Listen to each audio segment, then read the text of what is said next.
La de los 60 fue una década muy convulsa. La sombra de la Guerra Fría seguía estando presente y amenazante, y otra guerra, esta sí, muy real, se estaba llevando a cabo en Vietnam. Pasaron otras muchas cosas en los 60, asesinaron a Kennedy, el hombre llegó por primera vez a la luna, hubo diversas revoluciones a lo largo de todo el mundo, pero otro de los hitos de esta época fue el auge y la difusión del movimiento hippie, que abogaba por la paz, el amor fraternal, el amor libre.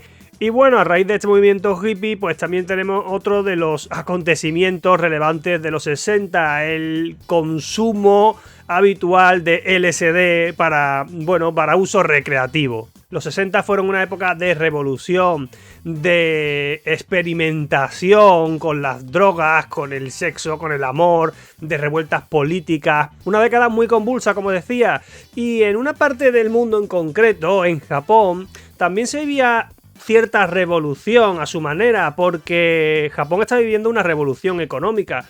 Esos brotes verdes después de la guerra estaban empezando a salir a la luz. La recuperación económica era evidente y también cierta apertura hacia el exterior, hacia Occidente. Esto se reflejaba en el modo de vida de los japoneses y también en su entretenimiento. El manga ya estaba totalmente asentado en esa época y se empezaba a experimentar con el manga para adultos, y en el terreno del anime no iba a ser menos, y Osamu Tezuka, el dios del manga, y al que yo creo que también habría que llamarle el semidios del anime al menos, pues llevaba años, durante los primeros años de la década de los 60, ya había empezado a investigar, a experimentar con la animación y las posibilidades que éstas le daban de expresarse, ¿no? Con todo ese abanico de oportunidades que le permitían, pues, el movimiento, los colores,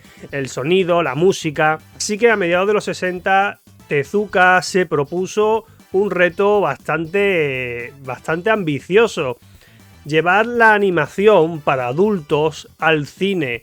Ya se había trabajado, ya habían salido a la luz ciertas producciones de animación para adultos, pero hasta ese momento no se habían estrenado en la gran pantalla.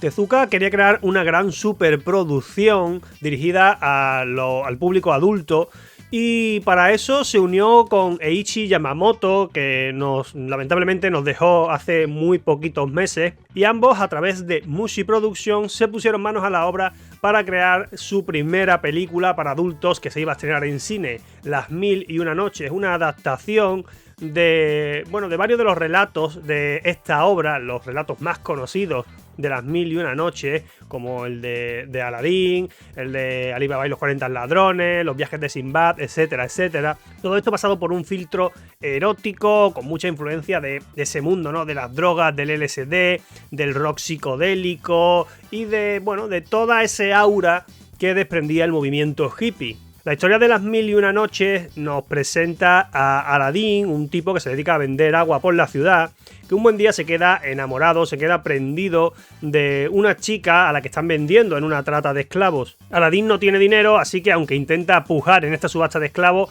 acaba perdiendo, pero no se da por vencido y rapta a la chica y se escapa con ella. Al final terminan dándole caza, le pegan una paliza, lo encierran. Y a partir de aquí es cuando empieza la cosa a desarrollarse, ¿no? Aladín escapa de esa cárcel en la que está encerrado y empiezan a entremezclarse pues todas estas historias de Las Mil y Una Noches, la lámpara maravillosa, Ali Baba y los 40 ladrones, etcétera, etcétera. Esta película pues tenía una carga erótica muy importante, porque al final entiendo que en aquella época hacer una película para adultos se resumía en hacer una película un tanto picante. No es una historia que tenga, un gran desarrollo, los personajes tampoco lo tienen, pero sí que es muy interesante en el punto de vista de la animación y la experimentación con la misma.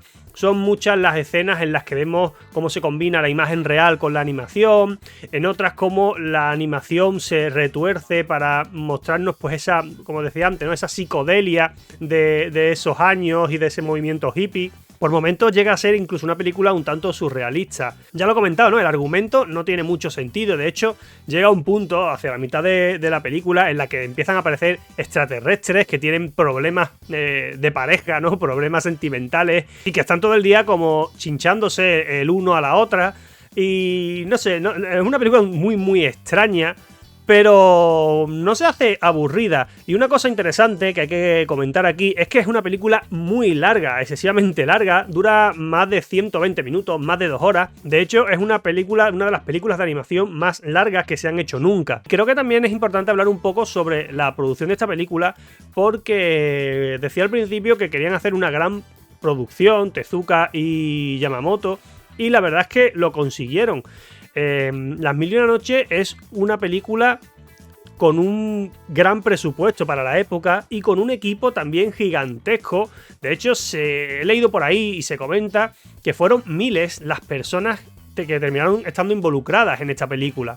Una película que además se estrenó fuera de Japón, se consiguió ver en cines de Estados Unidos y allí tiene el privilegio de ser la primera película calificada como película X, ¿no? La primera película de animación para adultos, me refiero. Aunque fuera de Japón no funcionó demasiado bien, en Japón sí que fue un gran éxito esta película y esto animó a Tezuka a ponerse manos a la obra con una película que sería una especie de secuela, aunque en cuanto a argumento no tiene nada que ver, sí que tenía mucho en común en cuanto al tono y al tipo de película. La segunda película de la trilogía Animerama era Cleopatra, también una adaptación bastante libre del mito y la historia de Cleopatra y otros personajes históricos como Julio César o Marco Antonio. Como decía, esta película sigue la estela de Las Mil y una Noches, pero empieza súper raro. O sea, el inicio de la película nos muestra a unos extraterrestres que además está grabado con imagen real, pero las cabezas, sus rostros son dibujados, están hechos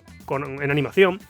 Unos extraterrestres que están debatiendo porque parece que están o van a ser atacados por un enemigo, otra raza de extraterrestres, y encuentran una documentación que les habla del plan Cleopatra, una documentación proveniente de esos rivales que tienen, ¿no? Así que como la única información que tienen es que Cleopatra era una reina del Antiguo Egipto, una faraona en el Antiguo Egipto, pues deciden utilizar una máquina que tienen para trasladarse a esa época e investigar.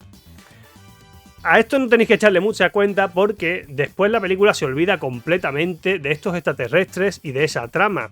Y, salvo decirnos que cada uno de ellos ha sido introducido en el cuerpo de un personaje de esa época, no hay más. Es decir, no se desarrolla esa trama de extraterrestres y del misterio del plan Cleopatra ni nada de eso. Y directamente nos dirigimos a Egipto, en el que, bueno, Julio César ha tomado sus tierras, ha entrado triunfante y, bueno, el pueblo está un tanto temeroso, ¿no?, de que los romanos pues hayan puesto sus pies en sus tierras. Así que empiezan un grupo de personas a urdir un plan para derrocar al César. Y ese plan tiene como eje central a Cleopatra. Cleopatra, a la que piden que seduzca a Julio César para que termine asesinándolo, pero que finalmente se acabará enamorando de él, convirtiéndose pues en la reina, ¿no?, en la faraona de Egipto. Y a partir de aquí pues veremos también un poco su trayectoria sentimental, después con Marco Antonio, etc. Tampoco es una historia que tenga mucho interés, porque ya digo, tampoco hay un gran desarrollo. En lo personal sí que me pareció un tanto más interesante su historia o cómo planteaba los personajes, principalmente el de Cleopatra, con respecto a la de Las Mil y una Noches, pero tampoco es una historia a la que se le pueda sacar demasiado, y el punto interesante vuelve a estar en la animación, que sigue la estela pues de esa película, ¿no?, de esa primera película de Las Mil y una Noches, en cuanto a esa psicodelia, a ese juego con la animación, con las formas, con los colores. En este caso, la película no tuvo tanto éxito como esa primera incursión de Tezuka y de Yamamoto en el cine para adultos, y quizás eso hizo que se resintiera todo un poco, y el tercer eslabón de la cadena, la tercera película que cierra esta trilogía, que tampoco se tiene muy claro si estaba pensado desde un principio que fuera una trilogía o si fue a raíz de ese éxito de la primera película cuando Tezuka decidió pues continuarlo. El caso es que la última película, La tristeza de Belladonna, se desmarca mucho de las otras dos. Se desmarca en varios sentidos. El primero es que Tezuka realmente se fue de la producción y dejó todo en manos de Yamamoto. Las dos películas anteriores tenían una enorme influencia de Osamu Tezuka, tanto en el diseño de los personajes como incluso los cameos de ciertos personajes de sus historias que iban apareciendo. Tezuka en estas dos primeras películas se involucró personalmente en diversas facetas, ¿no?, en cuanto a la producción del film. Pero La tristeza de Belladonna pues se desligó de la obra y fue Eiichi Yamamoto el que llevó la voz cantante. Y se nota mucho en el estilo. La tristeza de Belladonna es la obra más seria de las tres, la que tiene seguramente mayor profundidad en cuanto a la narrativa y en cuanto al tratamiento de los personajes. La historia de La tristeza de Belladonna nos presenta a Jin y a Jan, dos jóvenes enamorados que deciden casarse, pero el señor feudal, porque se ubica, digamos, en la Edad Media esta historia, pues no se lo permite, o bueno, no le hace demasiada gracia que se quieran casar estos dos jóvenes, y como castigo por ese impulso que tuvieron, ¿no?, de querer compartir su amor para siempre, termina violando a Jan.